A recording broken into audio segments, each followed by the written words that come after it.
Hello and welcome, ladies and gentlemen, to Grip Vision's coverage of the Champion Power Equipment Truck Series here tonight at Homestead-Miami Speedway.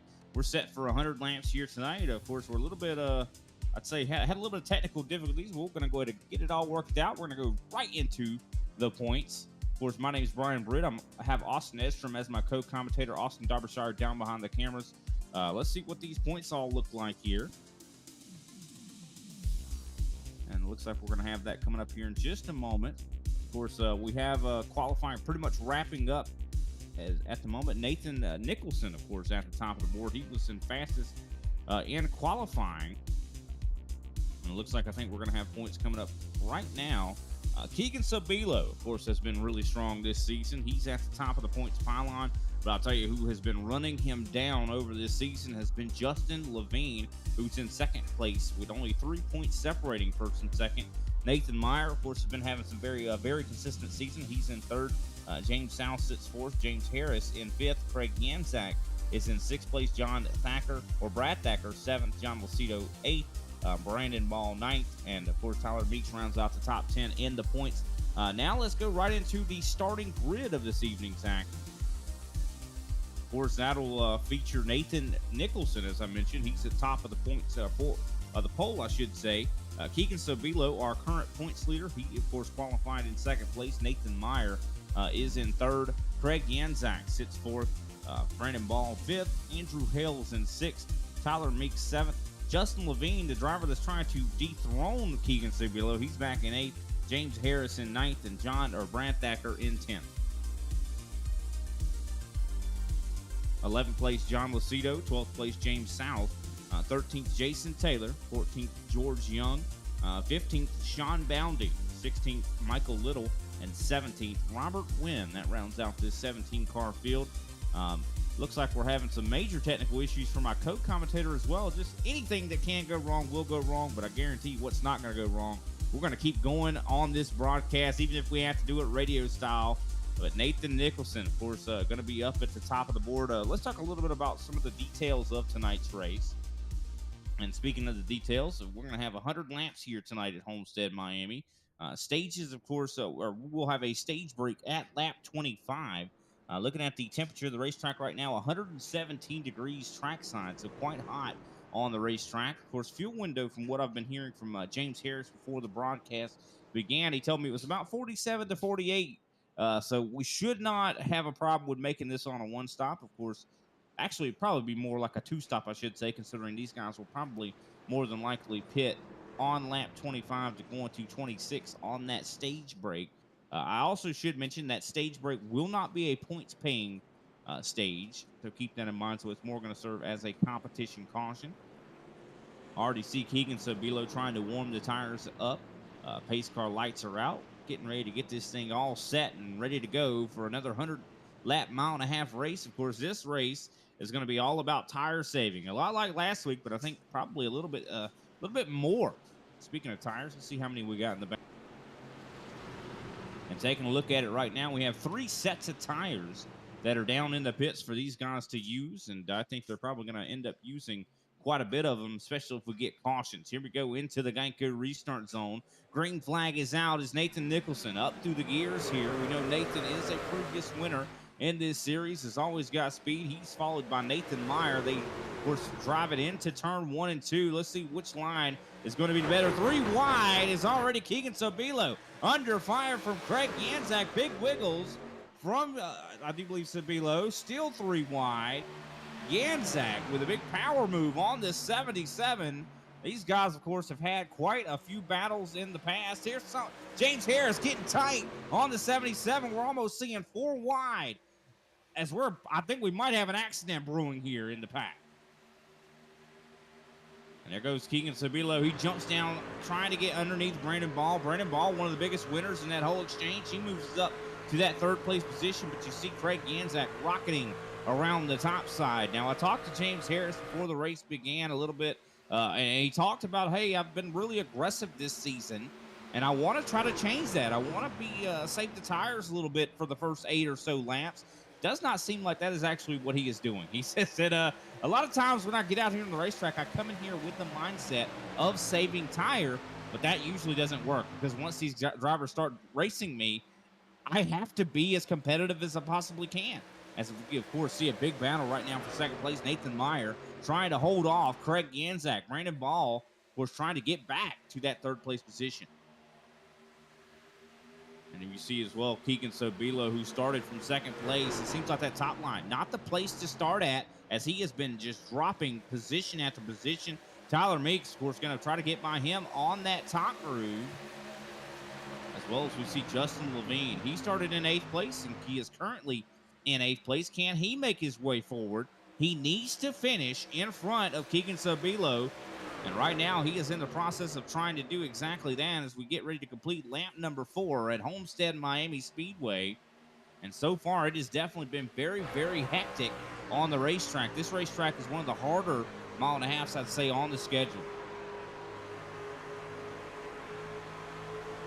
Nathan Nicholson proving that I think clean air is probably the priority out here on this racetrack, as he is out in control of this race, and he has all the handling. This track is all about handling and clean air, and I think the 99 knows exactly why that is the case. I mean, you really long sweeping corners, not a whole lot of marks or identifiers to really know where you need to be, where you need to have that truck, and also where you need to be lifting or possibly even braking at this racetrack. So I think that just makes clean air being that much more valuable. And I think Nathan Nicholson put a lot of time in to make sure he had the short run pace to be able to qualify up in front. And apparently it is leading to a lot of success right now, as he, of course, leads on lap 6. Brandon Ball trying to go on the offensive here with Craig Ganzak. Battle for third place is underway. James Harris, as a result, has caught up to these two.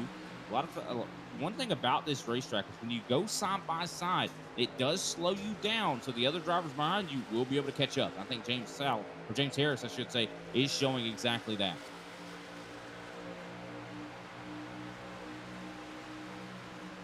Brandon Ball trying to hold strong on that bottom line. One thing we've noticed about Homestead is the bottom line seems to be the place to go whenever you want to save tire. Of course, it is a lot of fun to run the wall at this racetrack, but I don't know if it's very conducive to saving those much needed rubbers down there on the of course on these wheels. So we'll have to see if Craig Ganzak can hold his own up there on the top, if that is the line that you run in order to continue to have your resources last. But of course, Brandon Ball, I think, knows that this is a place you want to run towards the bottom. As you see, James Harris goes down to the bottom as well. Tyler Meeks, one that has been running his way through this field quite successfully. He's up to that 6th place position. Here comes Ganzak with a crossover maneuver. And it looks like Ganzak not quite able to get underneath Ball. Ganzak, another driver that really needs to have some good races here, just considering he is, I do believe, the reigning champion at the moment. And unfortunately, he has not been running like a champion here, I say, as of late. And not to just kind of pick on him, but I feel like, he just has not looked like the Craig Ganzak we've seen in the past.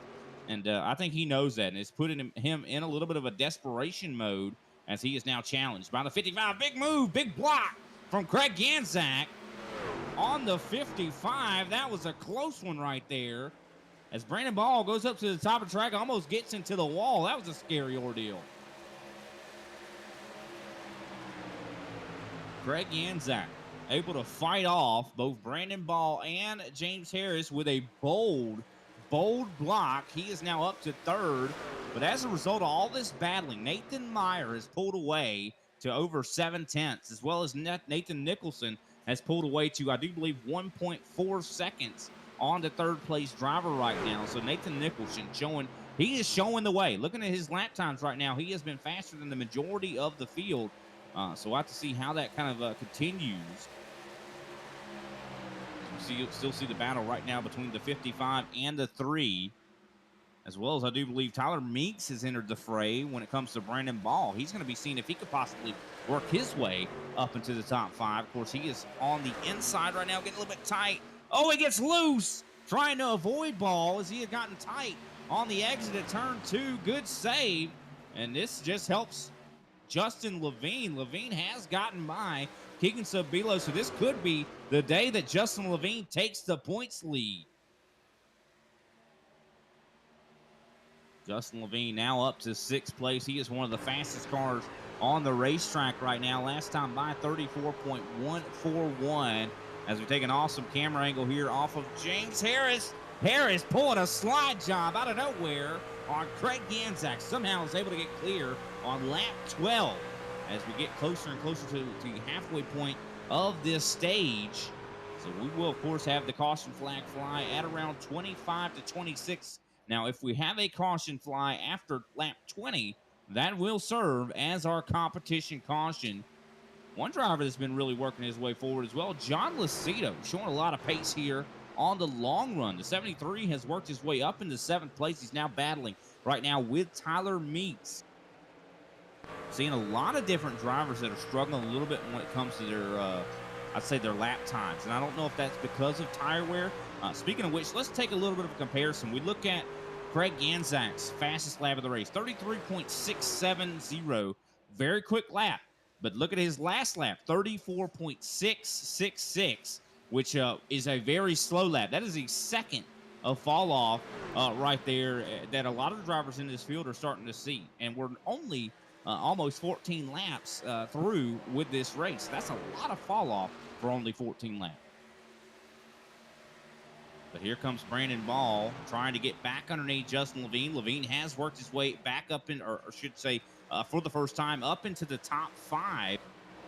Talked to, of course, our producer, Austin Derbyshire, before the race. He said that Justin Levine desperately wants to win a championship in this series. He's going to run all the races. He's going to try to win as many races as he can. And, I think he's capable. Big contact with the wall, though. Craig Ganzak up into the wall in 1 and 2. How bad is the damage? Looks like it's not too bad, but that is going to definitely take away a lot of his momentum, and it's going to set up the 33 of Justin Levine to the inside in 3 and 4, and he takes the position like he's standing still. You could definitely tell these guys are very much on edge. Cars just not handling like they want them to. I'd say more than anything, I'm saying these cars are tighter, I'd say. Of course, we're seeing a push-loose condition through a lot of this field as John Lucido now goes side by side with, of course, I do believe Brandon Ball.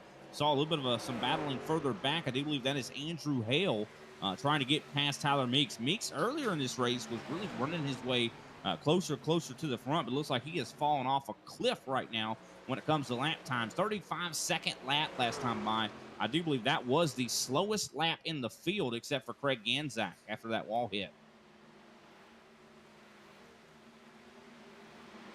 Just a few more laps until we'll see that, of course, stage caution come out. We're on lap 17 coming to 18, and that means I do believe about 8 more laps until we see the yellow flag fly. Nathan Nicholson has led every lap thus far, has been an absolute master of saving tire in that 99 machine. Of course, we've seen these kind of performances from him before. Of course, we don't see him all the time in this series, but when we do see him, he is usually up towards the front. He has definitely been running some of the fastest laps we've seen thus far here tonight. I think clean air has been really the main factor as well in his long run speed, as he is now over a second on Nathan Meyer. So battle of the Nathans here in the Champion Power Equipment Truck Series. Of course, while we do have a moment here, I want to shout out, of course, the title sponsor of this series, that being Champion Power Equipment. Are you looking for reliable and high-performance power equipment to help you tackle any job? Look no further than Champion Power Equipment. Whether you need a portable generator, pressure washer, or any other power tool, Champion has you covered with top-of-the-line products at affordable prices. And as the proud sponsor of the Champion Power Equipment Truck Series, we're excited to bring you even more power and performance on and off the track. Visit championpowerequipment.com today to learn more.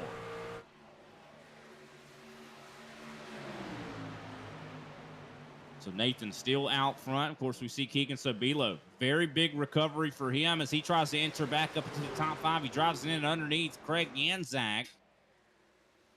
And it looks like he has been, I think, in an effort to save his tires. And we heard from, Harris earlier that he thought that was going to be one of the big factors here tonight, that if you just try to take it a little bit easier at this racetrack, you'll have the tire life later to make something happen. And I think that's exactly what Keegan's been doing.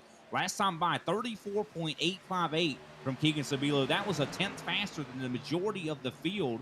He was even faster than the leader last time by. So watch out for Keegan Sabilo, who qualified in second place, as he drives right around James Harris and is now going to see if he can't attack Justin Levine. And this is just the perfect time to really be hitting your stride as we're getting closer and closer to the end of this stage. Of course, we could have longer runs later in this race. When we go back green, we'll have, I do believe, about 70 laps to go. And that, I think, equates to about a 35-lap run that could possibly happen here if you try to split that last run in half. So that would be a perfect time to really come to life for a driver like Keegan Sabilo. But Nathan Meyer right now is still in control. He has pulled away even further on, or should I say Nathan Nicholson, he has pulled away even further on Nathan Meyer. Last time by, he was 4/10 faster than the 24 machine. Is now up to 1.5 seconds as Sabilo has gotten by Harris, now tries to get closer and closer to the back end of the 33. Last time by, they were only, I do believe, 5 thousandths apart when it comes to lap time. Craig Ganzak trying to recover. Very good lap time last time by, trying to catch back up to James Harris. And I think he's somewhat clicked in and figured this track out. Craig Ganzak, always a talented race car driver out here in this series. So I think it just took him a little bit of time to figure out exactly what the track is doing, what he needs to do, what the priorities are. Keep in mind, when we joined this series, or when, should I say this session, we saw 117-degree track temps, which I do believe probably might have some impact on the tire life, as well as some of the handling that these guys have been feeling here on this racetrack. But Nathan Meyer, we looked at him side by side for third place. This is going to be a hard pass to make. Whenever you're trying to pass on the inside, it is incredibly difficult at a racetrack like this. You really want to be able to track out to the wall as much as you possibly can. And when you're side by side, it's very difficult to do that. But it looks like Sabilo going to be able to do the slide job. But here comes the crossover from Justin Levine. Can he make this pass stick? The response pass, I should say. And it looks like, oh, a caution flag is out early here. I think this might just be the stage caution, as Nathan Nicholson, of course, had a little bit of a pretty good lead on the battle we were seeing on the racetrack. And I think he just crossed it and, of course, brought out that caution flag. That was the, of course, stage, or should I say competition caution. So that's going to put Nathan Meyer in the lead. Nathan Nicholson in the lead. Nathan Meyer in second. Justin Levine barely able to hold on to third. Keegan Sabilo fourth. James Harrison fifth. John Lucido sixth. Craig Ganzak seventh. Andrew Hale eighth. Brandon Ball ninth. And 10th, Tyler Meeks. With that, we're going to take a quick step away. We'll be right back with the rest of the race here at Homestead.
Racing isn't easy, but experiencing it is. iRacing puts you in the driver's seat with the industry's leading sim racing game. Drive on laser scan replicas of the greatest racing circuits from around the world. Go head-to-head against other drivers chosen by skill-based matchmaking to ensure competitive racing at every level. Compete across all your favorite series.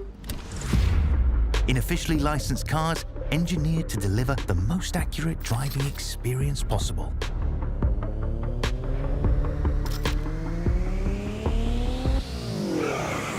Join a race or host your own with players from across the globe. Race against the computer or in a league with friends. Feel the thrill behind the wheel. Visit iRacing.com.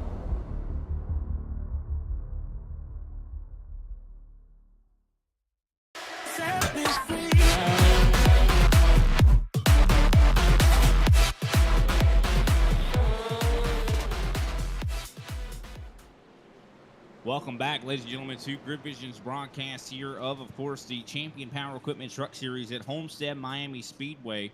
And what a race we have had thus far. Of course, Nathan Nicholson has led the entire way.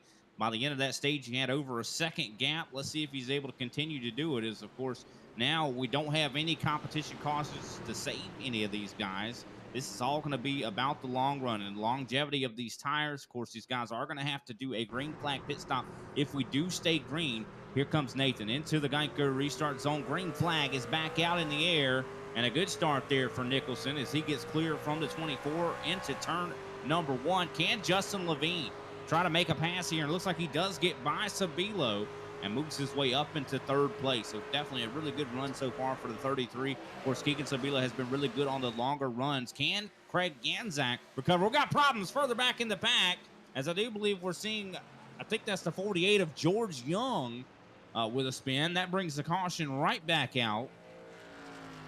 That's the 48 with a big issue. And you know what they say, cautions breed cautions. Even if it's a stage caution, it still breeds them. As let's see what happened here with the 48. Did he have some help? We see James South gets a run up to the 48 and just tags him right in the rear end. This is a track that handling is everything. And when you get tagged in the rear, a lot of times you're going to go around. And what a job, I got to say, to George Young, though, to keep that thing off the inside wall. That could have very easily been a death nail to this race right here for him as we look on board the roof camera, of course, of James South. Yeah, and South unfortunately got to the wall with the right side after he made contact, got loose, pancaked on the right side into the wall. That could be some pretty decent damage. We see a little bit of a crack there on the hood. I don't know if that's worth the fast repair or not, but I'd be scratching my head there if I was James. I don't know. I think George, usually the driver that's the one that's getting hit from behind is usually the one that has it worse, but I'd say George got out of that fairly okay. Yeah, that could have been a lot worse. That's for sure. Just maybe put on new tires. Maybe not even have to do that. It wasn't like that high speed of a spin there on the restart. So I don't know. He might not be too far off the 48 of Young. That is South though with that damage. That could be a detriment for the rest of the race. No, it definitely could be. I think that definitely could very, very easily affect the handling of his truck. I mean, especially with this being such a high handling priority type racetrack. I mean, this track, when you think of handling at 1.5 miles, this is it, right? Yeah, it's probably the I don't know if I'd say most difficult 1.5 miles, but just getting around the corners, full 180-degree corners. You just got to be careful the whole way. You never know whenever that back end could step out. Sometimes you're fighting tight in the center of the corner, and then all of a sudden it just snaps loose on you over the hump coming out. So it's a tough track. Got to mind your P's and Q's. Can't over push it too much also because it's a pretty high deg track compared to a lot of the ones we go to. So I think taking care of your tires here early in the run is kind of the best decision to make, especially because I think everybody can make it on one stop to the end of the race. So I imagine, just taking care of your tires for 35 laps and then putting on that last set and letting the hammer down. Yeah, I think that's kind of what I was thinking too. Of course, the fuel window is 47 to 48, somewhere in that area. And I'm glad to have you back here in the booth, man. I was talking my butt off for 25 laps. But of course, I'm going to talk my butt off a little bit more here. Let me shout out one of our other sponsors here real quick. Green Mountain Grills. We all love barbecue. Green Mountain Pellet Grills are top of the line quality grills for all of your grilling needs. GMG also offers the highest quality dry rubs, sauces, and pellets, but not at the highest price. Customers enjoy the best possible grilling experience without breaking the bank. Visit either one of their 1,000 locations across the U.S. or visit them at greenmountaingrills.com for online purchases, recipes, and much more. Making me hungry. I want some barbecue. I had some barbecue the other night when I went to church. Pace car lights are off. Let's get this thing going. Austin, what you think I know you haven't seen a whole lot of the race here, but I'll tell you what, it seems like clean air is important. Oh yeah, it always is in the trucks at 1.5 miles. I've got to say, just kind of looking at the running order, right? Lucido started back in P11 up to P5. Impressive. Levine from 8th to 3rd. So I think as the long run goes, we're going to see some comers and goers, just depending on how heavy some people kill their tires off the beginning of the run. But also just keeping an eye on the championship, right? The fight between Justin Levine and Keegan Sabilo. Currently, Sabilo leading the championship by 3 points, and Levine starting to his inside here, P3 and P4 on the second row. Our 2 championship leaders. That's just something to watch. Yeah, 100%. Here we go. Green flag back out. Nathan Nicholson with another good restart there as he's up through the gears. He gets clear from the 24 into turn 1 and 2. Let's see what happens here. Does Levine get clear of Sabilo? Of course, top line can be very, very fast on the shorter runs. It's the 77. He stays out there. Nope, not quite able to get there as he does get a big run down the backstretch to the inside. Goes to 77. What does Craig Ganzank do? As, of course, he was struggling a little bit in that first run. And Levine's going to go way up the racetrack, all the way to the wall. I would have thought that he would put it on Sabilo's door, but instead he goes way up the track, gets the huge momentum coming off the corner, and actually allows Janzak to get to the outside of Sabilo as well before they get to turn 1. And Levine easily clear. And like I said, Janzak now has that opportunity to actually put it on Sabilo's door and wrap it around the outside of the racetrack. And he's going to take P4 away from Keegan Sabilo. And I don't necessarily think that this is bad for Sabilo. I think we saw this. Well, I saw this. I saw this in the first stage where Keegan fell back to like 8th. I mean, this guy started in 2nd, fell all the way back to 8th, and drove his way back up to 4th or something like that. So I mean, this guy knows what he's doing on the longer run. I don't think that Sabilo is necessarily probably that upset about letting these guys go. As here's the battle though for 2nd place for the first time. Levine has made it up to 2nd. Nathan Meyer has been running 2nd pretty much all day long, and now that is no longer the case. As now Levine's probably going to set his sights on the leader, the 99. He has been comfortable all race long. I don't think he's comfortable anymore. That 33 is coming. Yeah, that's interesting information on Sabilo about the first run. It seems like he's got that plan, right? He knows how important it is to save tires. Dropping back at the beginning of these runs, not really pressing the issue. Already really let Janzak, Meyer, Levine get away from him. I mean, he's gapped by a little over half a second right now to P5. And he's just kind of backing up the guys behind him. So I think he's just trying to hold on to track position without burning up the tires too much. And then kicking it in later in the run. It'll be interesting to see how much further up the pack he can get. I'm a little worried with someone like Levine getting up to the front. Is he actually going to be able to run Levine down, or is Levine going to build too much of a lead? But Levine isn't even in the lead right now. Nathan Nicholson still up at the point. I mean, if one of these guys can build up a big lead over Sabilo, even if he has the newer tires, they're going to pit at some point and put on the other set. Well, I mean, I think we already kind of saw a little bit of that answer in that first little run. I mean, Sabilo fell back and was several positions behind Levine and ran him back down and almost passed him before the caution came out. So, I mean, I think that is the answer to the question right there. I mean, I think it's definitely wholly possible, but also Sabilo is going to have to try to get by all these other race cars now that are in the way. So that's going to be curious. I can't wait to see how this plays out. Oh, Brandon Ball with a big wiggle there in 9th place. That almost could have been a catastrophe. As, of course, we see, I do believe Tyler Meeks trying to take advantage. I'm surprised that one driver that hasn't been more involved up here in the top 5 has been Sean Boundy. Usually this guy is one of the best drivers in the series. Yeah, tough night for Boundy so far, but that was a really, really sketchy moment right in front of him off of 4 the lap before. Meeks on the outside of Ball through 3 and 4 once again. This is kind of the trouble spot they had last time around. Coming off the corner, nice and tidy. Ball gives him plenty of room coming off the corner, and I think that's going to give Boundy the opportunity to give a little bit of a bump draft here to Meeks on his outside. Meeks going to be able to take the preferred groove, but actually stays way up high on the racetrack. Allows Boundy to have that middle groove, but that's going to keep them side by side coming off of 2. Another driver is starting to work his way forward and being somewhat in contention is a driver we're used to seeing up in contention is Andrew Hale. He's up into that 7th place position as we're watching this big battle. Of course, Boundy trying to give some pumps, I do believe, to the back end of Brandon Ball to get him moving here as they battle and contend with Tyler Meeks. So definitely some issues could happen right here. Oh, very, very tight between the 7 and the 17. They almost became one truck right there. Yeah, and it's just so hard to pass in these trucks, man. I mean, you just saw it right there, side by side for multiple laps. Nobody really even able to get any kind of an advantage. I mean, they were side by side, running the exact same lap times over and over again, and that's just so frustrating whenever you're behind the wheel trying to make a pass. Looks like Meeks gave that one up to Bounty going into 3 and 4, but man, just being side by side at a racetrack like this for so long, you're losing time to everybody else. You're burning up your tires in the fight, and if you're the guy that's making the pass, you're just frustrated because you feel like it should have been done laps ago.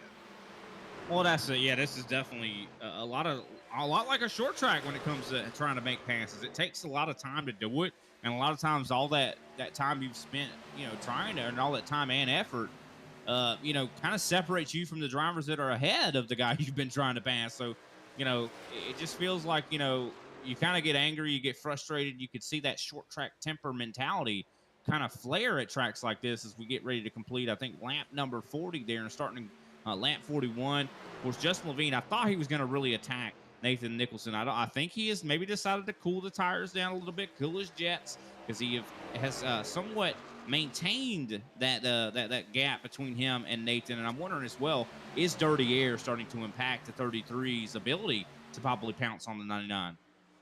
Yeah, it's definitely got to have a little bit to do with it. I mean, we know how fast Levine is. Nathan Nicholson, nothing to scrouch at either. I mean, he's stupid quick as well, but whenever you get stuck in that like 2 car length zone behind, I mean, it's just so tough. But also, you can do it, right? I feel like you can easily, push yourself up there, but you're going to absolutely wear the tires out. And I think Levine wore him out to even get there.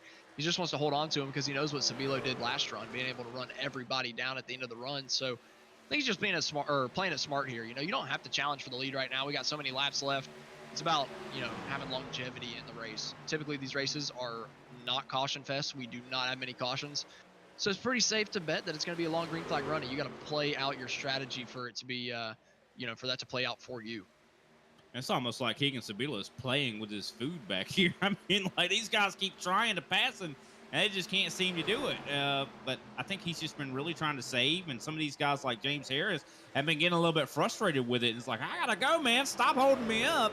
But I think it might actually pay off that Sabilo's holding them up in some way. So we'll see if this continues. Will he, engage the hyperdrives here in a little bit? As you can see, Andrew Hale as well getting a little bit impatient as he starts to rip that top line. Very fast lap from Andrew Hale last time by, 34.305. I mean, that was faster than the leaders right now. You can see that, her fight is our fight race car doing a really good job right now. And I think Sabilo is running just hard enough to stay in front of these guys but not burn up his stuff, just to hold on to that longevity. I really feel like at some point in this run, he's just going to start pulling away from these guys because of how much he's saved in the early going. It'll be tough, though. I mean, it's a hard charge right here around them. I mean, they're battling hard for that P5 position. Harris, Hale, just all trying to give it their best go, but Sabilo's just barely able to hold off. It's just a good enough run out of the corner to stay in front here on the outside of the racetrack. And he actually gets a bump draft from Harris. Harris did not even try to go I think Harris is showing his displeasure. He's like, man, quit holding me up, dude. But, I mean, I think eventually he's going to hit that go button, and he's going to – but, I mean, he's got a lot of gap to cover, though. I mean, he's got 2 seconds to get up to Yanzak right now. So that's a long way to try to go to get up there to that 3 machine. But I know last time in that first stint, he was able to cross a gap like that really, really fast and just pass by these guys like they were not moving. So I think that's what the aim here is for the 77. I just don't know. I mean, on paper, this looks like this will not work, but really, he's made it seem like it will. When you see that, when you kind of compare what he was doing in that earlier stint, and look at this. I mean, already we saw that 2-second gap has gone down to 1.7. So I mean, he is starting to, I think, engage here. I mean, as you see the guys that are further ahead starting to fall off. And I don't know. It's hard, though, because it's just such a long time you got to save, and it just feels like you're losing so much time. But I really wish my PC didn't crash. I could have seen the first stint just to see how much time he made up. But like you said, we're seeing it now. He's being a little bit quicker, but has actually been able to pull out a little bit of a gap over Harris now, so he's not under such heavy pressure. He's still there, but, not getting side by side. So if they can run down the leaders, though, I mean, that would be super impressive. 4.5 seconds now. The only problem is they're going to be pitting in 20 laps. Like, is that enough time? I don't really think so. We'll definitely see. I mean, it's definitely going to be something we'll see unfold here as we get closer and closer to that halfway point. Of course, taking a quick rundown through the field. Nathan Nicholson in the lead at the moment. Of course, he has led, I think, every single lap here so far tonight. It's been just an absolute dominator. He has about a half a second back to Justin Levine. So Levine has been slowly, I'd say, gradually losing ground to our leader. Nathan Myers, of course, sits in third place right now. He's been running up in the top 3 all race long. Fourth place, Craig Yanzak. He seems like he's got the ship righted in quite, I'd say, a spectacular fashion. He's, of course, sitting fourth. Keegan Sabilo is trying to hold off James Harris right now in fifth place. Harris, of course, sits in sixth. Andrew Hale, of course, is in seventh place. John Lucido is now trying to pounce on seventh right now. Andrew Hale, so he's been doing good. Of course, Sean Boundy now up in ninth, and Brandon Ball sits in 10th. Of course, we're starting to see a lot of battles brewing here as we get closer and closer to the halfway point. I think Harris might be finally able to get past Sabilo here. Finally on the outside of him all the way down the straightaway, able to use that preferred groove whenever you're trying to pass people. Does he get a little bit too high, though, and does he give it back to Keegan? Keegan's trying to slide up across his nose, and he takes the outside back. Harris crosses him over with a bigger run down the front straightaway, even with him going into turn 1, but not much more than that. Can he dive him in there, slide job him before they get to the center of the corner? Doesn't look like he's going to slide up just yet. He has him clear for now, but Sabilo's coming with a huge run on the exit of turn number 2, and he's going to be able to easily clear the 55 of Harris down the back straightaway. You got to think Harris is probably just cussing. He's probably just saying that probably every expletive that is known to man right now. Like, come on, like, trying to get by Keegan Sabilo, and Sabilo just fast enough to keep him back. So we'll have to see how that kind of plays out. Now, look at the lap times, though. I want to turn the attention to this. Keegan Sabilo last time by was the only driver that hit a 35-second lap, or sub 35-second lap. Isn't that something? Everybody in front of him was either a half a second or about a tenth slower. So there might be something happening here with Sabilo. He has ran down that gap from Yanzak to about 9/10. Yeah, Yanzak was the first of the front 4 to fall off, kind of falling into the clutches of Sabilo. Sabilo's not super rapid yet. He's getting there, but he's not got that race winning pace just yet. I don't know. I mean, he's close. He's running the same lap times as the leaders, but it's just not enough just yet. But again, he's still in that save mode. I don't think he's quite there, but the problem is, and I've mentioned it already, we're pitting in 10, 13, 15 laps. Like, his advantage time is going to be over pretty quick. I don't think this is going to end up being a good play. Yeah, we'll have to wait and see. I mean, I think as long as he could try to limit the bleeding to Justin Levine, I think that's going to be the key here, to not give Levine the edge he needs to really make to take the points lead. I think that's maybe what the thought process is. Of course, the 99 not in the points battle right now. I don't think anywhere near the top of the points battle. And of course, looking at this as well, the 99 is starting to struggle a little bit. Levine is actually a little bit better on this long run. Last time by, he was about, I do believe, a tenth and a half faster than the 99. So that's kind of curious to see how that plays out. Last time by, I do believe Levine was one of the fastest trucks on the track. Yeah, Nicholson really pushing his truck through 3 and 4. That thing was stepping out a little bit through the center of the corner. Thought maybe he was going to have a bigger issue, but he was able to wrangle that thing in, keep it straight. But I'm a little nervous for him. He's starting to slide the tires just a little bit through the corner. You see him get sideways through 1 and 2 there. I mean, that's sliding the tire. Look at that. That is sliding the tire. I told you it was there coming. He goes. Whoa. I think the pressure, I think a lot of this probably might have had something to do with the pressure that Levine was putting on him. He hadn't had that pressure really all race long. I'd be worried here in the dirty air. He just slid the tires like crazy now in the dirty air right behind Levine. I'd be a little sketched out that you were going to make the same mistake. Gets a little twitchy coming off the corner, but he's all right. That was a long power slide out of 2. I mean, it started way back in the center of the corner. Ended up not being too big of an issue, all things considered. Yeah, surprised we didn't see a whole bunch of tire smoke there from that, because, I mean, that definitely should have taken quite a big chunk out of those tires. It definitely took a chunk out of his lap time. I mean, 35.8 versus Levine's 35.3. I mean, that's quite a bit of lap time that he lost as a result of that. And he's still trying to put the pressure on Levine, though. He's looking to his inside through 3 and 4, trying to make it work, and he gets close on the entry of every single corner. Joe skates out into the wall on the exit of 4 just a little bit. Going to lose a little bit of time. Going to have to regroup here going into turn 1. Probably not going to be able to dive in quite as deep as he had wanted to. Still dives it in there to the bottom of the racetrack, and Levine's giving him the bottom lane. All credit to him. And Still giving the clean air, but oh man, he's still getting sideways. Nicholson is just having a rough go of it out of 2. Yeah, and I think once he lost, you got to think as well that, right there, he just got really wiggly. I think a lot of what probably could explain this is he was in dirty air or clean air for so long, but now, he is coming to pit road. Something is wrong with the 99. I think that, this might be race ender right here because he just was. I think that was not a, hey, this is a scheduled pit stop. This is a, hey, there is something majorly wrong. I need to come to pit road because I think, of course, he started getting loose whenever he was in front of Levine, but it got worse after. I think he just burned the right rear off of it, man. He had a tire failure maybe too. He just burned he burned the hell out of the right rear tire. Look at this. I think he had to get a speeding penalty right there, right? I'm watching him. He's got his left side up. Now it's coming back down, and he's still stuck in the box. So, yeah. Yeah.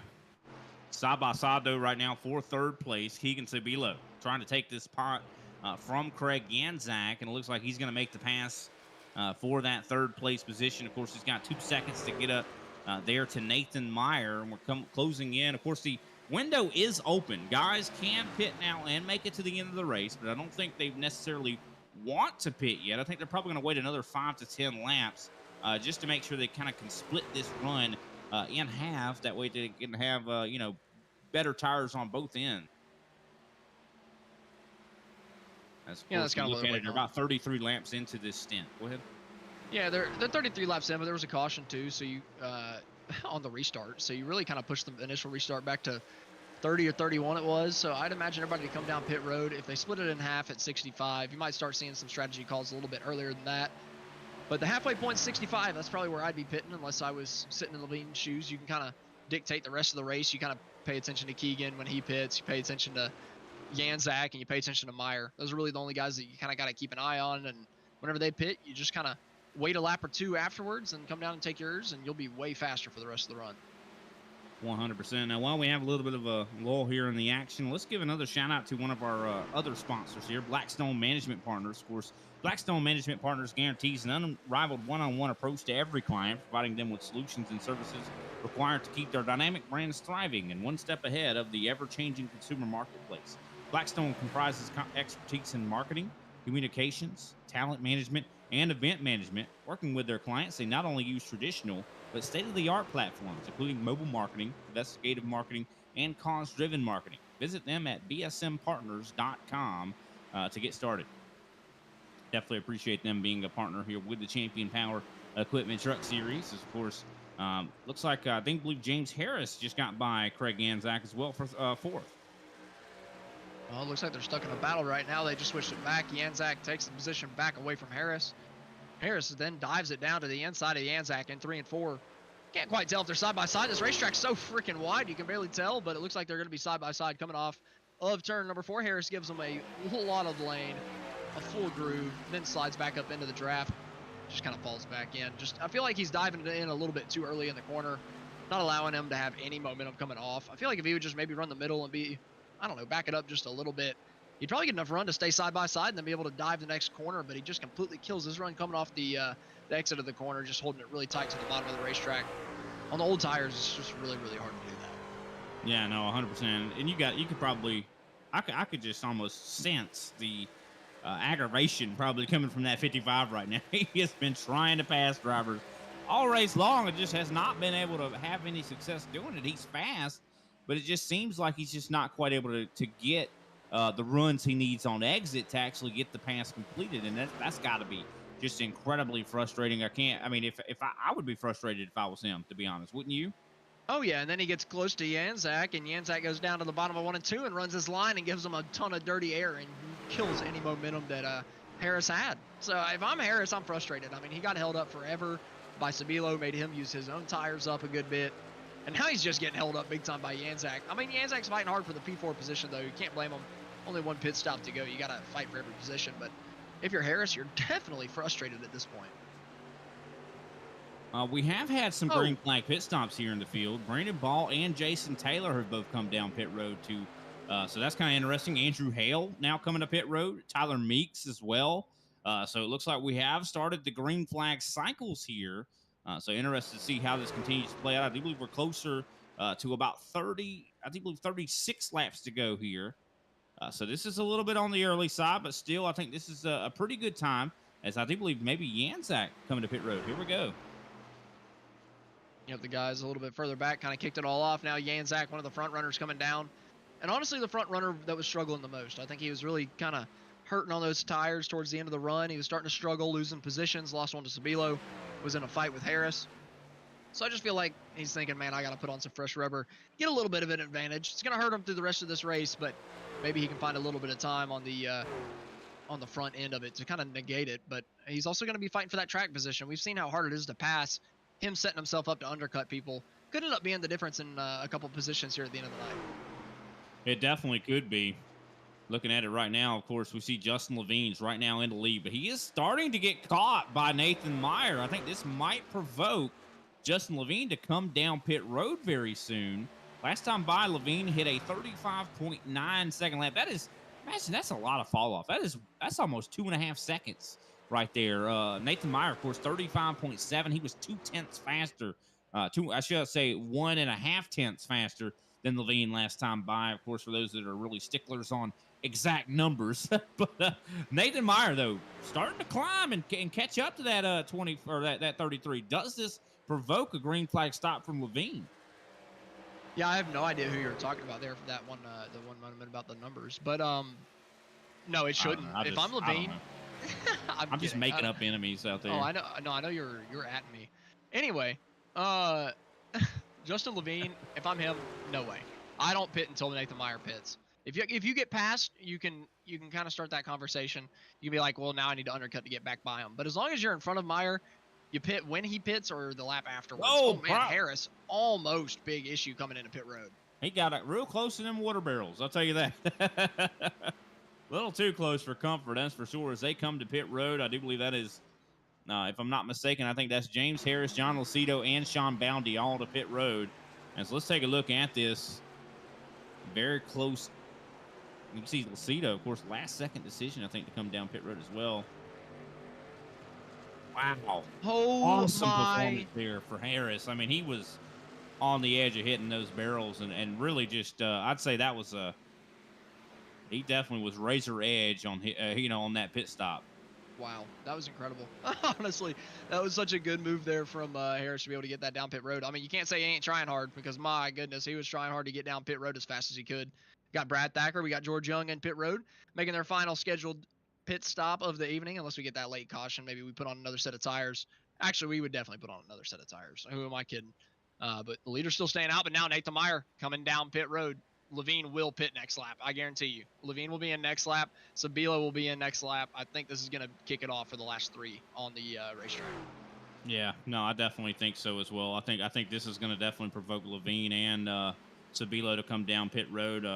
I'm surprised they stayed out this late. I mean, I think I can see the value, though, of the overcut strategy here. I mean, of course, having the newer tires later, you could kind of drive it a little bit harder. So I think that's kind of the strategy here. They were all just playing chicken with each other. And it's just so important, man. Like Keegan Sabilo sideways, turned by Andrew Hale, as Sabilo was trying to come to pit road. Oh, my goodness. And that provokes a caution. And that is going to change everything. Wow. Okay. That's... James South now possibly in the hunt for a win here tonight. But has he shown the speed to do it? I'd like to see if we could see what happened to Sabilo, because I mean I didn't get to. I saw like the peripheral of this little accident that caused this caution. I know Sabilo and Levine were both getting ready to come to pit road. You see the 77 on the bottom of the racetrack, or right on that seam, I should say. And he was slowing down to come to pit road. You could tell he was slowing down to come to pit road. And I just don't think Hale had any clue that he was getting ready to make that stop.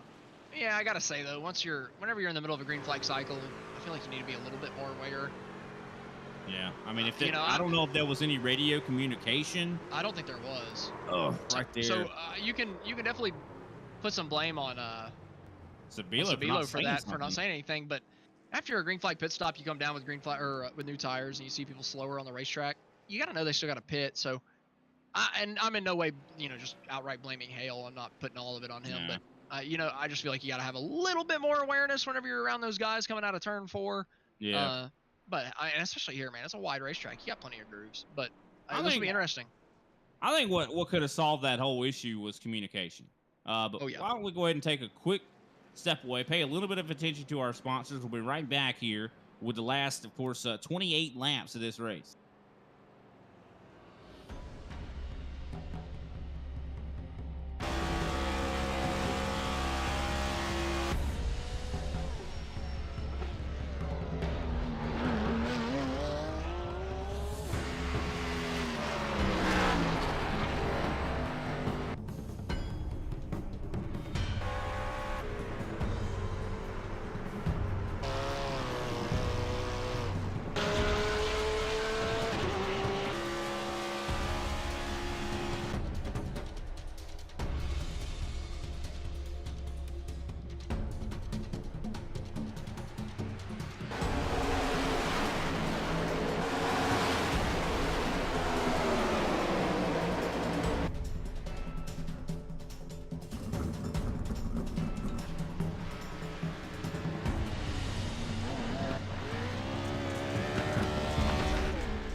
Racing isn't easy, but experiencing it is.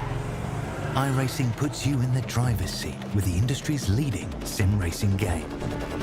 Drive on laser scan replicas of the greatest racing circuits from around the world.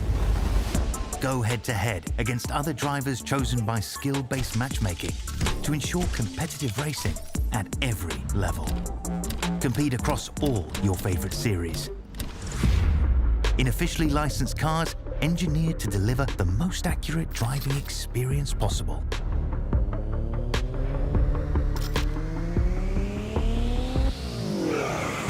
Join a race or host your own with players from across the globe. Race against the computer or in a league with friends. Feel the thrill behind the wheel. Visit iRacing.com.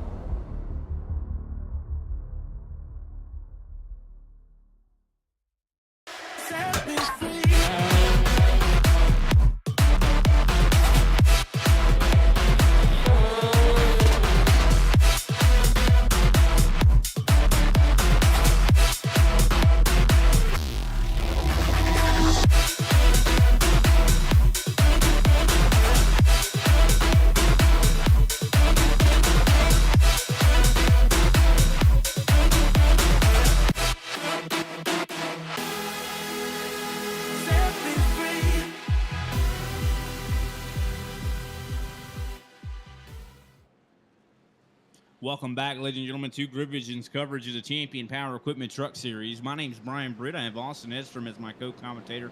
Austin Darbyshire doing an amazing job behind the camera. A+ tonight, Austin. But great job to everybody involved tonight. This has been an awesome race. I'll tell you what, James South, who would have thunk it? Can he get it done, Austin? I thought maybe, but he's got Sabilo and Levine right on his butt, and he's got Janzak up there. So it's going to be tough, man. But I gave James a good old pep talk here before the race. And he's look at him. He's leading. He got a huge beneficiary. Was a huge beneficiary from that caution, but now he's leading the field to the green flag. The green flag's out. James South on the gas pedal. Gonna be able to get completely clear of Janzak here before they get down to turn 1. That's huge for South. He can maybe air block a little bit, but those new tires are gonna be tough to hold off behind him. Levine now on the inside of Janzak, trying to make the inside of 1 and 2 work, trying to take the P2 position. Janzak slides up the racetrack and just gives it to Levine. Grid Division 1-2 here tonight. Yeah, I think this is really good, looking good for South. If he can keep the speed, or if he has the speed to do it, I mean, that clean air is going to be really, really important. In a 25-lap run, I think that's going to be enough possibly to hold these guys off. But we'll have to wait and see. As you see, Janzak trying his best to get underneath Levine, not quite able to get there. Tyler Meeks trying to battle with Nathan Meyer and Keegan Sabilo. Sabilo, of course, throwing a little bit of a block there. Now he gets underneath, tries to get underneath Janzak, but Janzak not really having anything of it. I tell you, these guys race each other incredibly hard. the 77 and the 3. I mean, man, I'm telling you, these guys, I don't think there's any love lost between these two drivers. I mean, they're throwing late blocks, late dives into the corner, just completely killing each other's entry to every corner and letting the front two scoot away a little bit. I mean, just crazy racing between the 3 and 77. You've mentioned it week in, week out. Now the 77 under fire. Nathan Meyer, I don't think that tire saving strategy is going to work for Sabilo this time. Not enough laps to make it work here. Fighting on the outside, though. He's got to hold on to these positions this time. He cannot just let them go by. No, you're 100% right. He's going to have to fight for every position. He's going to have to hit the go button when it comes to, his short run pace. I just don't know if he has it here. I mean, this is one of those tracks where you either have the short run pace or you don't. If you're good at the long run, I feel like, it's hard to be good at both at a track like this. Yeah, a track like Homestead. I mean, Homestead and Darlington, right? Like, you got to take care of your stuff. You cannot be the fastest guy on the track in the short run and the fastest in the long. You're going to wear out your stuff. Especially in a fixed setup, there's no way.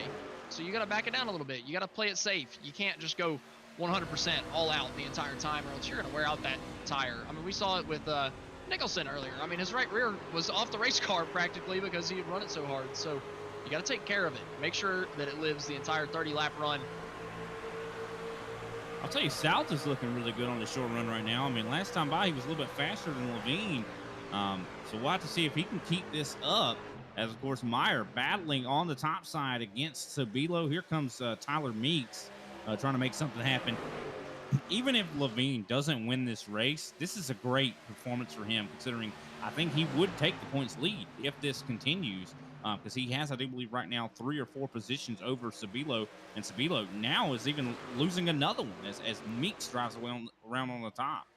Yeah, I still think Sabilo is going to come back and be fast at the end of this run, but he's only going to pick off 1 or 2 of them. He's not going to be able to pick all the way through the rest of the pack. I just think that Yanzak's going to get away. Levine's going to get away.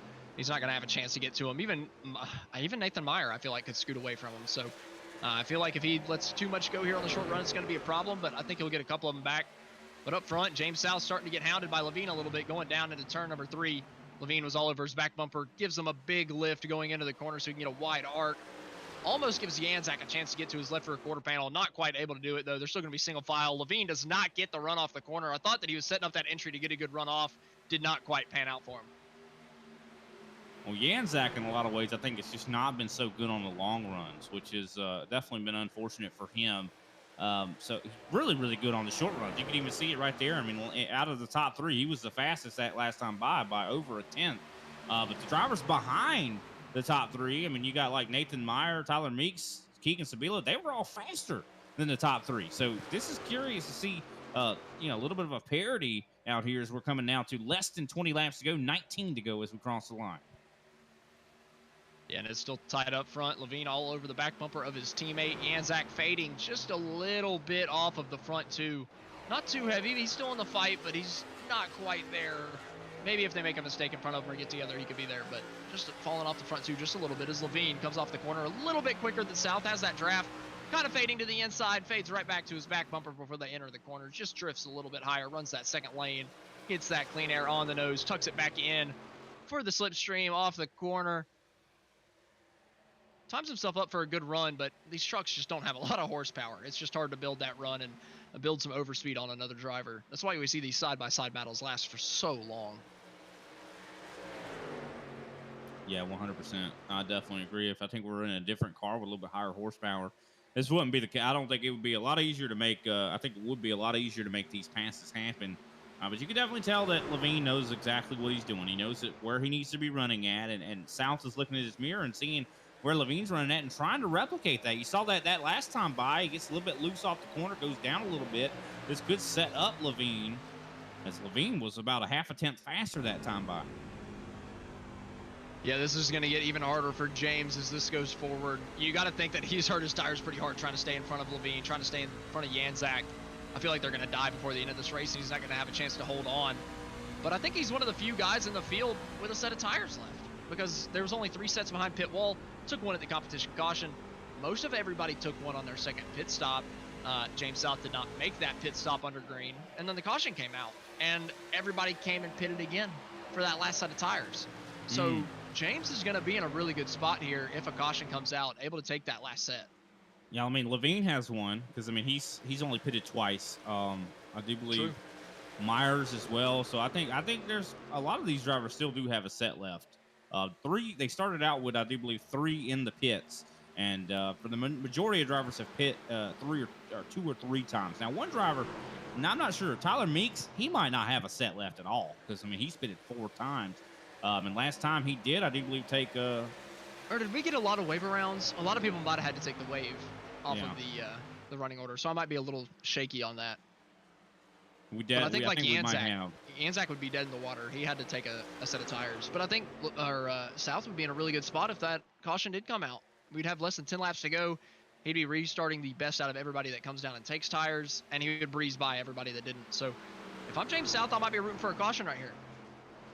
Yeah, maybe. I mean, I don't know. I mean, he's definitely holding his own right now. Hasn't been up here in the clean air all race and in the lead. So, I mean, I'm surprised to see the pace that he's performing. I mean, last time by he was a little bit faster than Levine, but I think Levine might be cooling his tires down. If he could just hold on for another 14 laps, James South could go back-to-back in victories here in Group Vision competition, considering he did win as well last night at Atlanta Super Speedway and the Next Gen in the Group Vision Super Speedway series. I mean, he's got a lot of momentum from yesterday. Yeah, he's working through 3 and 4 really good, able to hold that tight line around the bottom of the racetrack, still able to get on the gas pedal, and that right rear didn't step out too much. You'd think maybe with him running so hard, it would burn up a little bit more, but he wasn't really kicking out the back end too much, just running this thing really easily down into the corner, letting it rotate on its own. Doesn't really seem to be pushing that truck too much. Maybe a little slide in the middle of 1 and 2 slides up the racetrack, but nothing really too crazy. Didn't lose a lot of speed off of that, so he's holding his own right there up in P1. No, I definitely think so, and I think that for considering who's behind him, I mean, I know if I was out here racing right now and I had Justin Levine behind me, I'd be terrified. I'd be sweating. I mean, that 33 is a really incredible driver when it comes to iRacing, and anytime you have him behind in your rearview mirror, you better probably go ahead and prepare yourself to be passed. And but James is holding his own. Now you got to give him a ton of credit. He's probably gonna. We're really inflating his head right now, and most of the time we're trying to deflate it. But apparently, that's the opposite of what we're doing here tonight.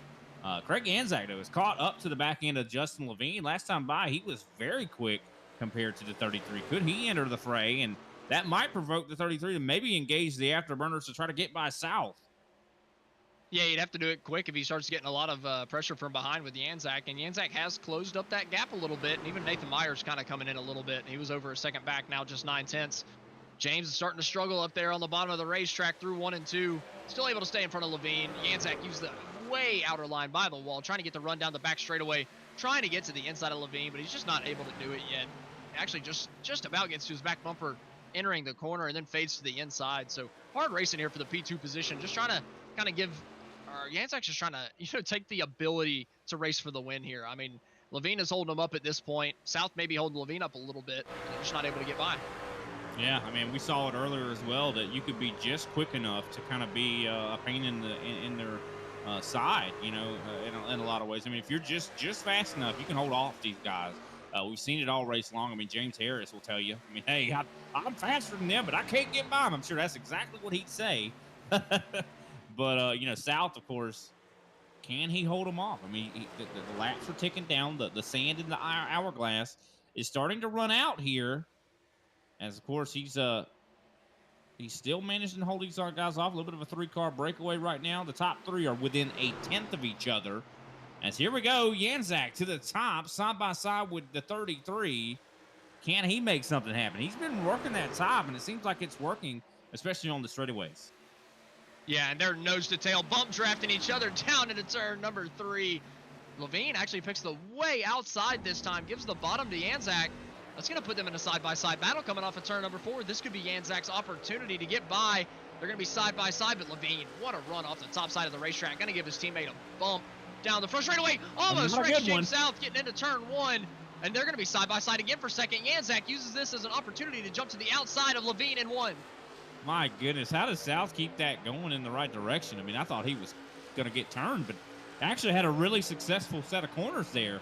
Was able to get off of turn 2 pretty fast, and I thought he was going to be sideways drifting it But this is still in South's hands right now as Levine is just trying everything he possibly can to use that top side as a tool. And I think the more these guys battle, the better this looks for South.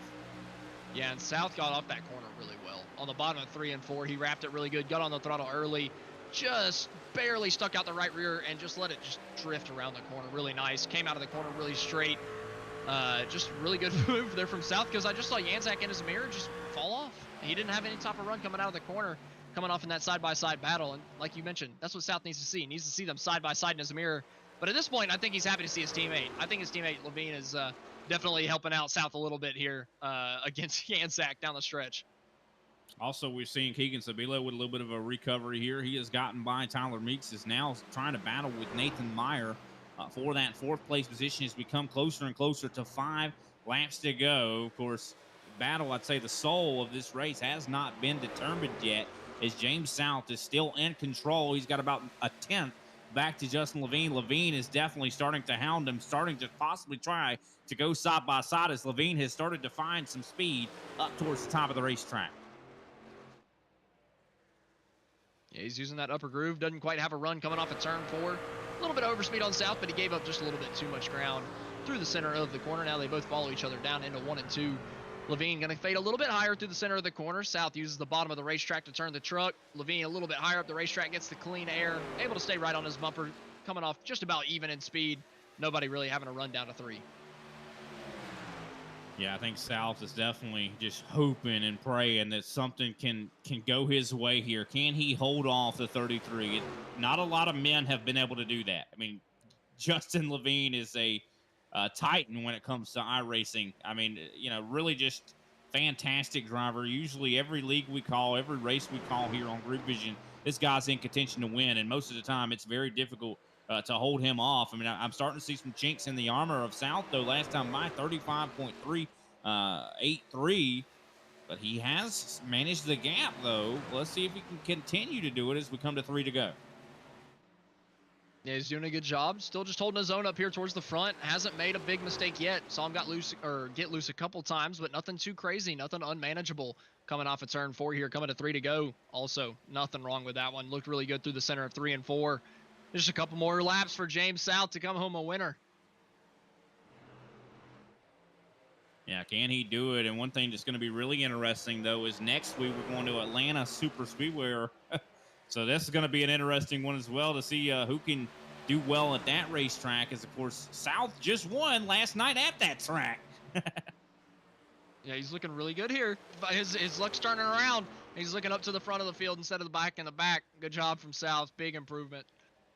I mean, I don't know. I mean, I was kind of thinking like, oh, Justin's going to pull out some type of tool out of the tool bag and just pass right by South. But this is not looking like that's the case. South is holding his own. This guy has not been anywhere close to the front all race long until we had that last caution that fell his way. And it seemed like that was just almost like him hitting the lottery. But one thing about it, though, Austin, is when you get, a chance like that, a lot of times you're not fast enough to really capitalize on it, but South has been, which is really interesting. As we come now to the white flag, James South is going to take the white flag here. Final lap. Can he hold on? Justin Levine. What is Justin Levine willing to do here? As I do believe Levine is going to possibly exit this race as the points leader. Not quite sure. It's going to be very, very close between him and Sabilo. But will Levine want to get that extra little point there to get that victory? As they come into 3 and 4, side by side, Levine making a big move to the top side. Here we go, exiting turn 4. And here we go. Checkered flag is going to wave. Levine gets a big run, but James South will go back to back. He wins on Monday, and then he turns around and wins on Tuesday. How about it? My goodness, what a drive from the 21 of James South. Driver started in 12th position at a track that is known to be difficult to pass at. He started in 12th and he finishes in first. What a spectacular race for the 21. He's definitely going to be celebrating this one. Back-to-back wins on Grid Vision. Not a lot of drivers have accomplished that. Yeah, you could say that he's gotten a little lucky with the caution, and he did. But hey, you got to be able to be fast enough to capitalize. And he was up there. He got he got a little bit of help from his teammate blocking Yanzak there for a little bit. But at the end of the day, South pulled away from Yanzak, pulled away from Meyer, pulled away from Sabilo, all the guys that were really quick towards the beginning part of this race. So credit to James South pulling out the W tonight. Taking a look at the final results here, James South, of course, your victor here. Justin Levine, second place. Third place, Craig Yanzak. Fourth place, Nathan Meyer. Fifth place, Keegan Sobilo. Sixth, Tyler Meeks. Seventh, James Harris. Eighth, Sean Boundy. Ninth, John Lucido. And 10th, Brandon Ball. 11th was Brad Thacker. 12th, George Young. 13th, Michael Little. 14th was Jason Taylor with Andrew Hill in 15th. Nathan Nicholson in 16th. And Robert Wynn in 17th. And with that, we're going to take a brief step away. We'll be right back and we'll talk to our top 3 finishers.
Welcome back, ladies and gentlemen, to Grivich's coverage of the Champion Power Equipment Truck Series. Of course, my name is Brian Britt. I have Austin Estrom as my co-commentator. Austin Darbyshire down behind the cameras. We're going to go ahead and move right on to our post-race. And, of course, we'll go ahead and talk with, I do believe, Craig Yanzak. All righty, we got him here. Craig Yanzak, third place finish here tonight. Definitely seemed like you had a lot of speed. You possibly even could have won this race. Unfortunately, you had to battle with 2 teammates, or should I say other team crew guys that were working together. And walk us through what you needed to get across that finish line first. Them to not be teammates. That's unfortunate, but it's part of it. I've been in the position that Levine's been in before, and I've been in the position that South's been in before with a teammate. And it's part of this, so you can't be mad at it. Good job to them for doing the right things, and for Levine making sure South got the win. What I had hoped all race became true. It actually kind of played out perfectly. Homestead used to take rubber at the top, and the top used to work and work and work at the right point in the run, and we were situating there for a perfect amount of time for when I finally went up to the top there, for it to have as much grip as it did, and it did. And that's realistically, honestly, what gave me a shot anyway. I didn't deserve to finish third. I was probably a 6th place truck. But, we played some things right. And, the timing of the caution was both fortunate and unfortunate since I had already pitted. I was taking the lottery. I had no tires in the pit box.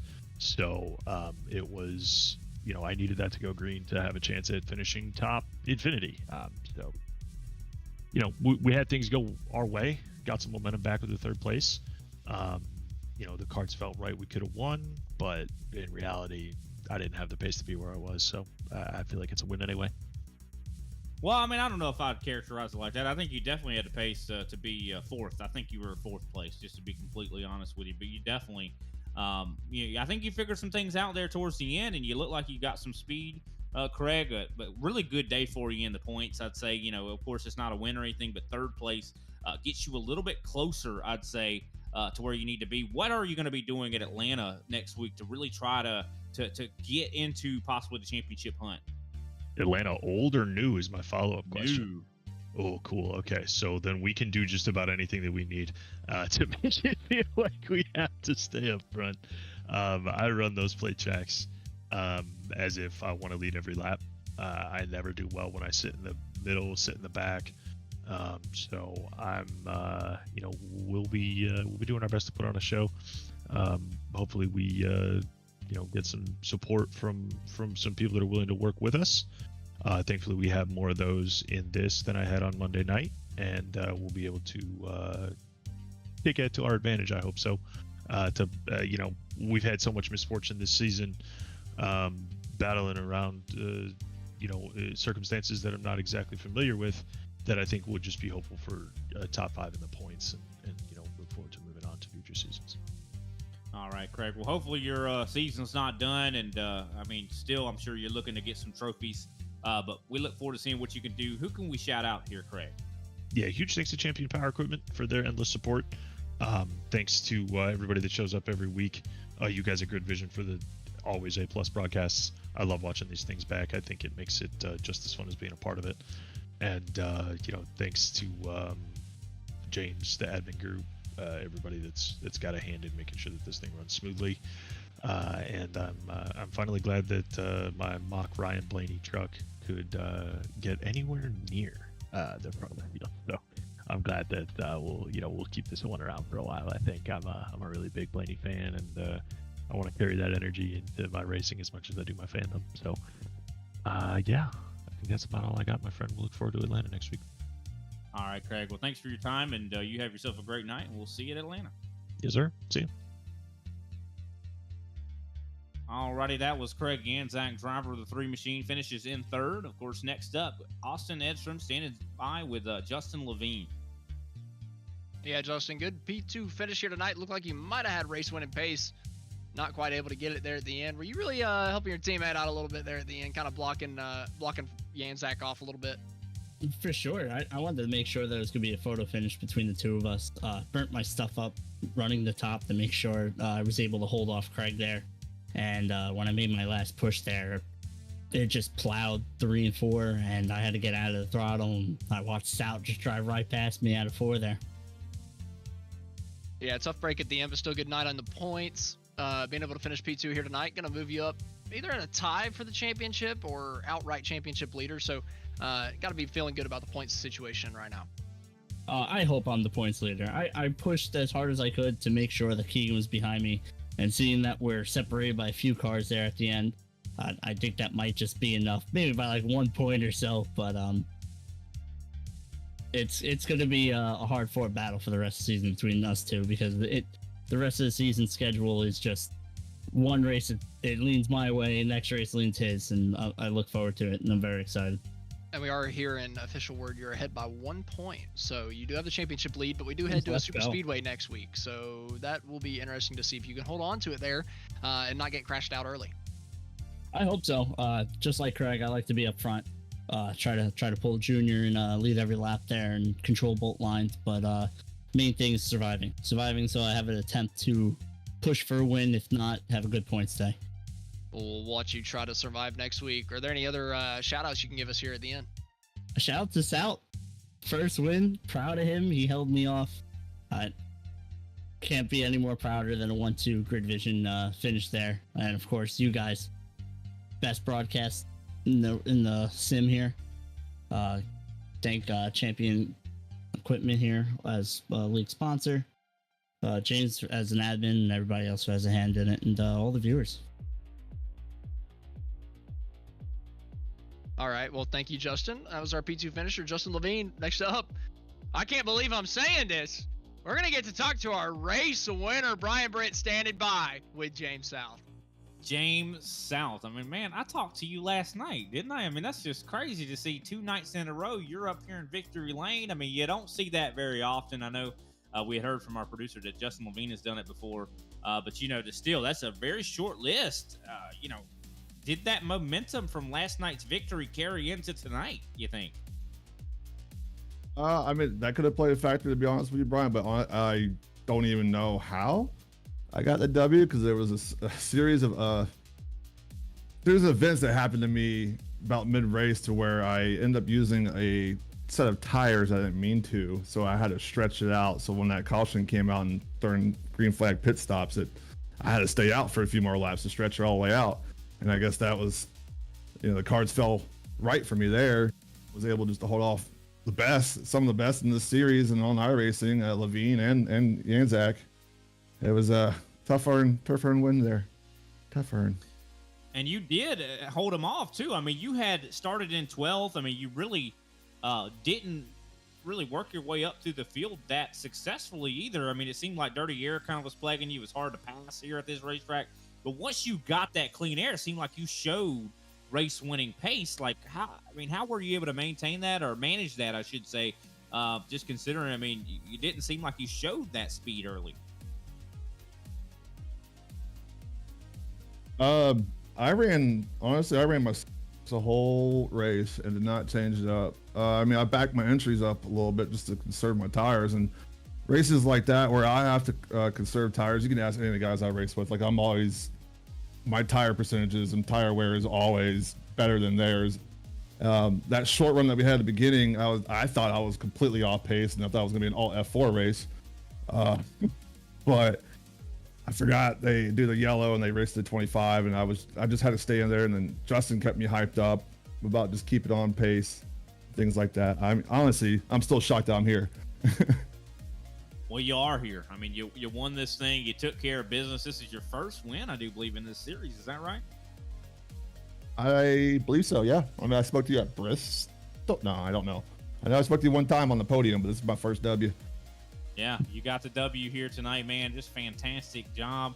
2 in a row. I mean, a win last night, and then you come here to Homestead and you get a dub next week. I mean, there's a good chance you win there too, considering that's Atlanta Super Speedway or New Atlanta. I mean, how are you?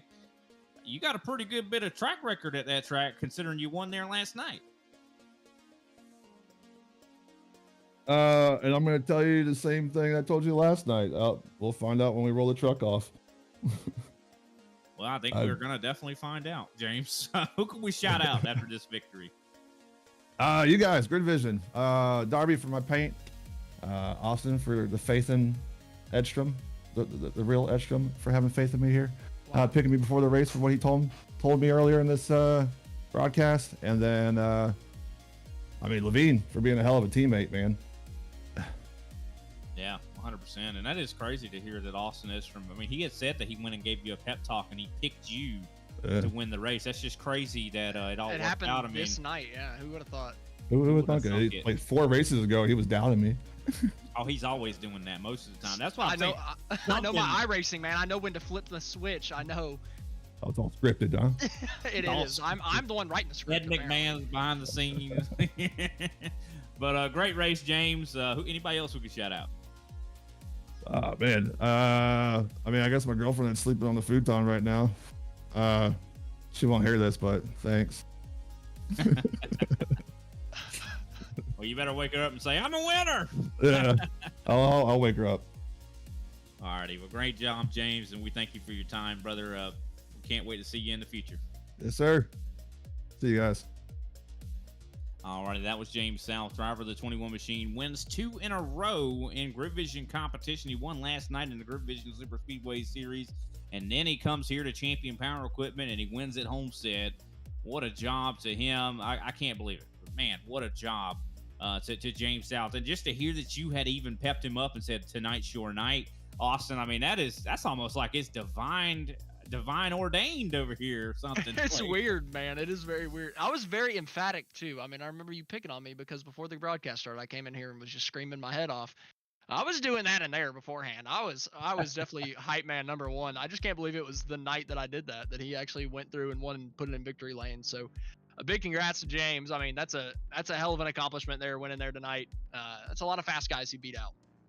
Yeah, no, 100%. And that's I think really at the top of my list on the guys that he beat. I mean, he beat Justin Levine, Craig Yanzak. That's not a slouch at all. Nathan Meyer, fast all race long. Keegan Sabilo, I mean, really good on the long run. I mean, these guys were not easy to beat. I mean, I know me, if I was out there racing these guys, they would have stomped me, of course, but not you, maybe not. Maybe not you, Austin. I'd beat them all. You would beat them all. Of course, I'm just kidding. I'm kidding. I was just too confident. I'm too confident. Yeah. But let's take a look at, of course, the schedule for the rest of the week. Of course, we just completed our Champion Power Equipment Truck Series race at Homestead-Miami. Thursday night, we're going to be going to Bristol SSRL Truck Series competition starts at 9 p.m. Eastern Standard Time. Definitely going to be excited for that one. Of course, Saturday we have a special event, the Turkey Trot at the Glen, 9 p.m. Eastern Standard Time. Going to be interesting to see these guys doing some lefts and some rights, and probably being a little bit inebriated as well. So that's going to be one you don't want to miss. Sunday, 9 p.m. Eastern Standard Time, Norfolk's Borough on the horizon with the RGR Kalu Glass Cup Xfinity Series. Definitely love that series. It has been nothing but entertaining, and I can't wait to see what they have in store for us at that short track. But with that, I do believe that draws us to our conclusion of tonight's broadcast. We definitely appreciate everybody out there tuning in. Big congratulations, of course, to our winner, James South, as well as Justin Levine for second place and taking the points lead. Greg Ganzak for the valiant effort he put on here tonight.